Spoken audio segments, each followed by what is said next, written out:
Bonjour, c'est Gilles sur boursicoté.com. Voici l'analyse technique du CAC 40 pour cette journée du vendredi 8 janvier 2016.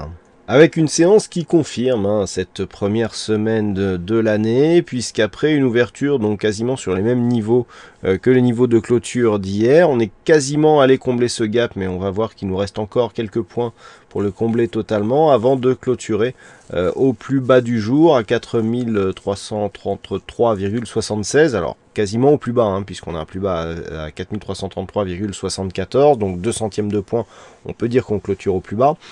Le CAC 40 repère donc 1,59% sur cette séance avec presque 70 points reperdus par rapport à la séance d'hier. Donc on était dans une configuration que je vous avais décrit comme une configuration d'excès hier, avec toutefois des petits signaux ici dans l'éventuel retour à la hausse. Alors ces signaux sont en passe d'être invalidés. On verra qu'il y a encore des petits signaux haussiers, mais qui sont tellement minimes par rapport à l'ampleur de cette phase de baisse que c'est surtout la baisse que l'on va retenir cette semaine. Du point de vue de la configuration technique, eh bien nous avons un RSI qui va désormais rentrer en zone de survente. On est en sursis, 30,17 pardon, on est juste au-dessus ici de la zone de survente, donc une petite phase de baisse supplémentaire et on sera en zone de survente. Le stochastique lui y est déjà, on confirme tout cela par un MACD qui continue d'évoluer à la baisse, mais par contre du point de vue des volumes, on n'a pas de confirmation. Je vous en parlais hier, je vous faisais une comparaison avec la phase que nous avions eue au mois d'août avec cette augmentation de la volatilité et des volumes. On ne retrouve pas du tout ça sur cette configuration puisque nous avons ici des volumes et une volatilité qui sont relativement stables. Ça irait dans le sens où alors on peut continuer à baisser, mais sans forcément prendre la forme d'un crack ou d'une brusque accélération. C'est-à-dire que là, on est en train d'impulser un mouvement, un peu comme ce que nous avions eu ici, où on voyait bien d'ailleurs que sur cette phase, si on prend ici cette phase de baisse, les volumes avaient été relativement stables, et la volatilité aussi, lorsque l'on regarde.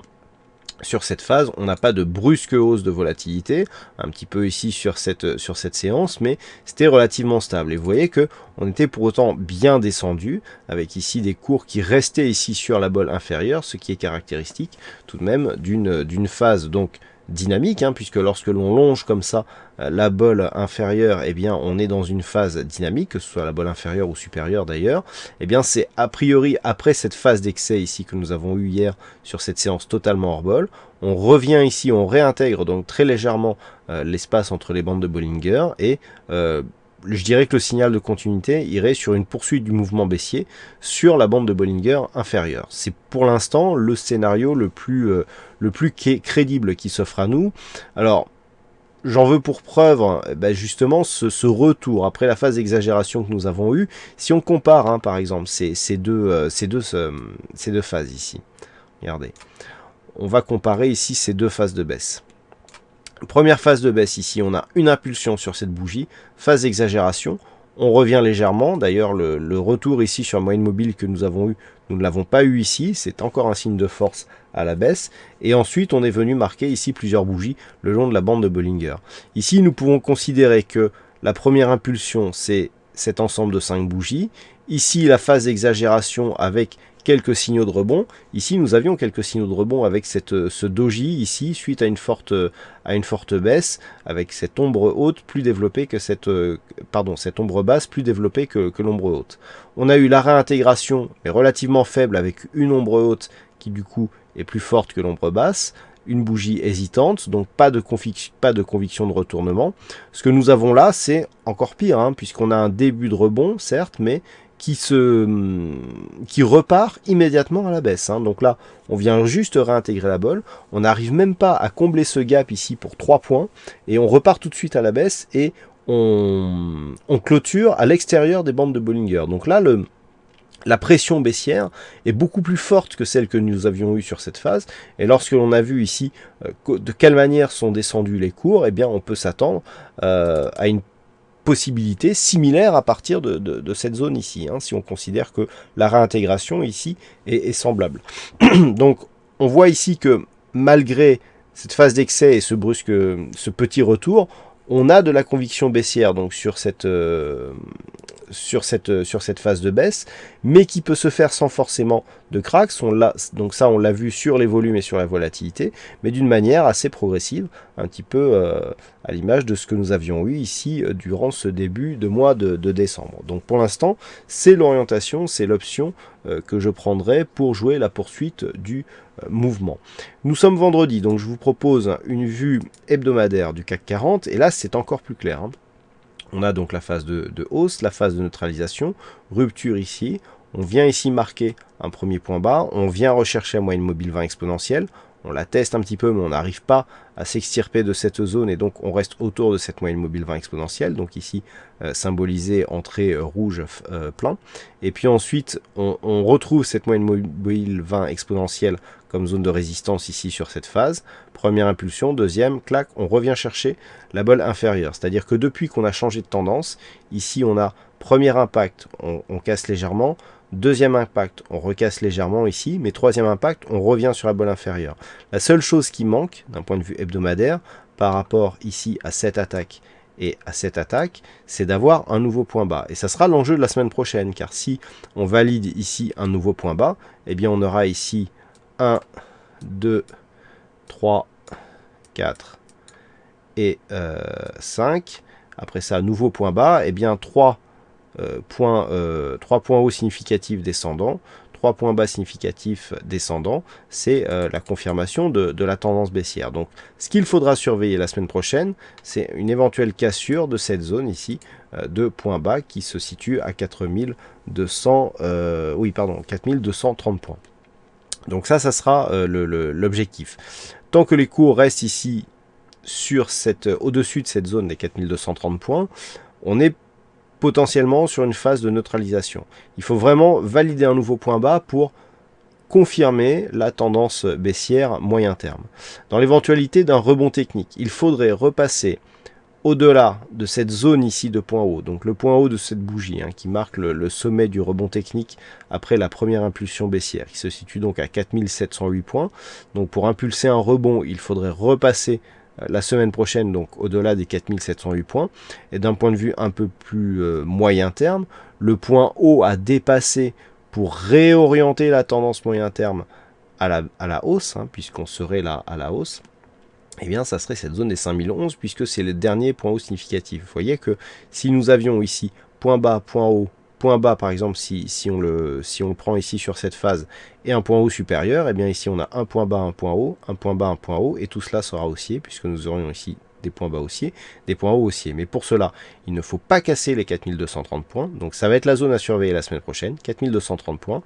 Et pour repartir à la hausse, donc là, ça sera vraisemblablement, si cela arrive bien sûr, pas forcément la semaine prochaine, mais dans les prochaines semaines, la zone à surveiller sera la zone des 5011 points.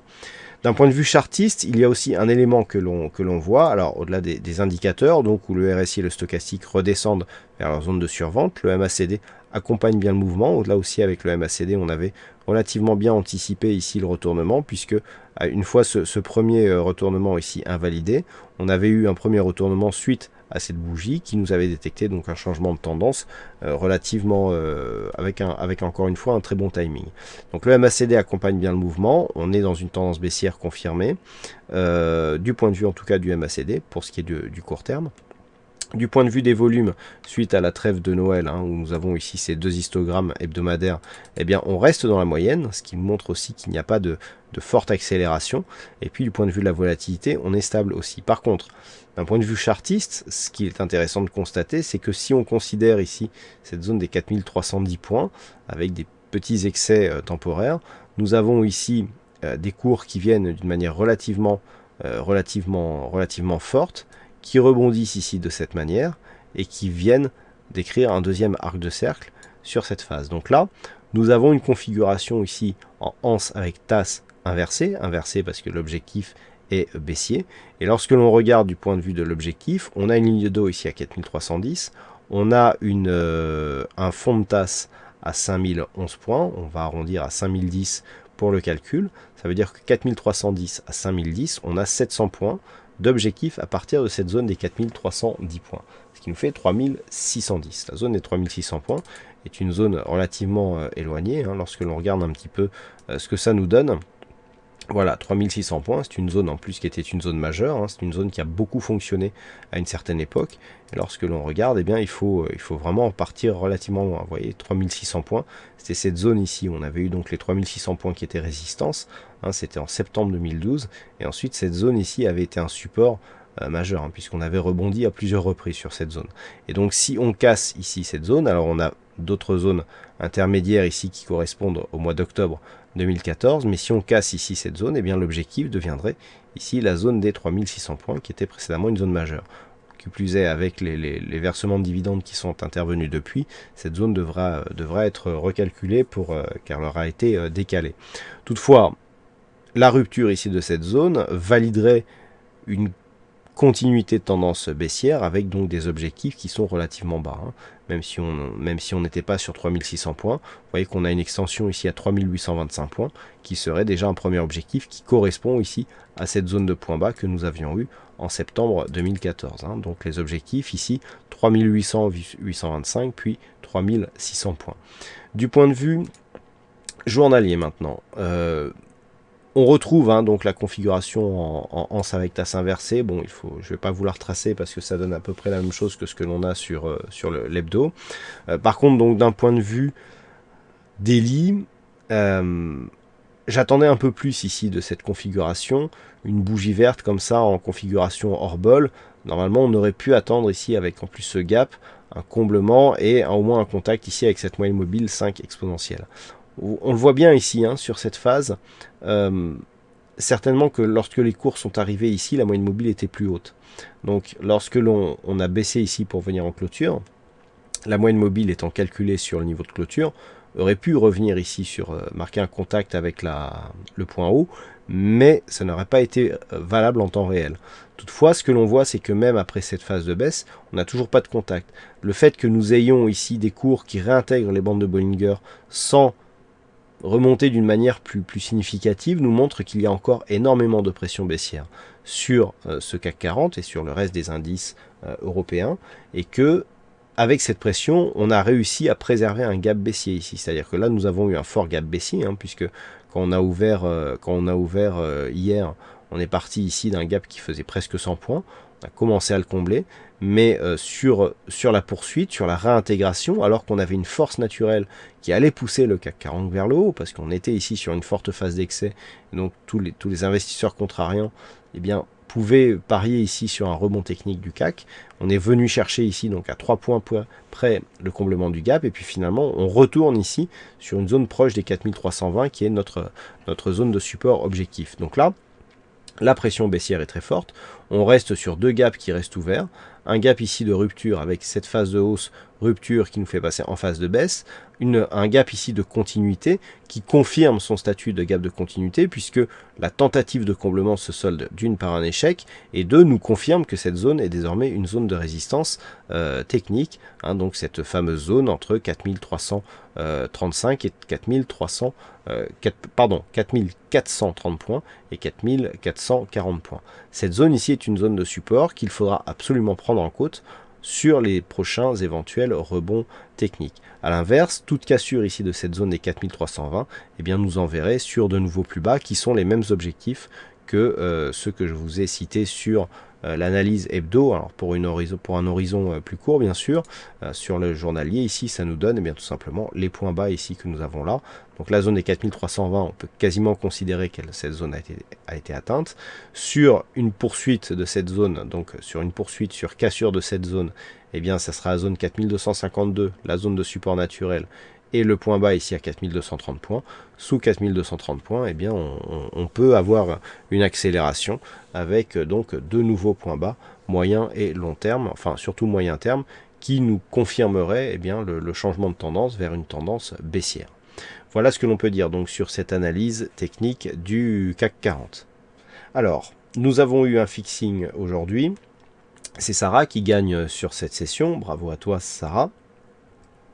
Et du point de vue des statistiques, encore trop peu de résultats exploitables selon cette configuration. Voilà donc pour cette analyse technique du CAC 40. Donc je vous souhaite à toutes et à tous de passer un bon week-end. Bonne chance dans vos prochains trades. N'oubliez pas de consulter donc les informations, car une formation non gratuite vous est proposée dans les locaux de CMC Market jeudi prochain. C'est une formation qui sera assurée par moi-même. La participation est gratuite, mais l'inscription est obligatoire car le nombre de places est limité. Pour plus d'informations, veuillez consulter le site boursicoté.com donc pour cette formation actions et CFD sur donc chez le courtier CMC Market, donc une formation qui sera proposée dans leurs locaux. Voilà donc pour toutes ces informations et pour ces analyses. Donc passez un bon week-end, bonne chance dans vos prochains trades. On se retrouve dès lundi prochain pour d'autres analyses techniques sur le site boursicoté.com. Bonsoir à tous et bon week-end.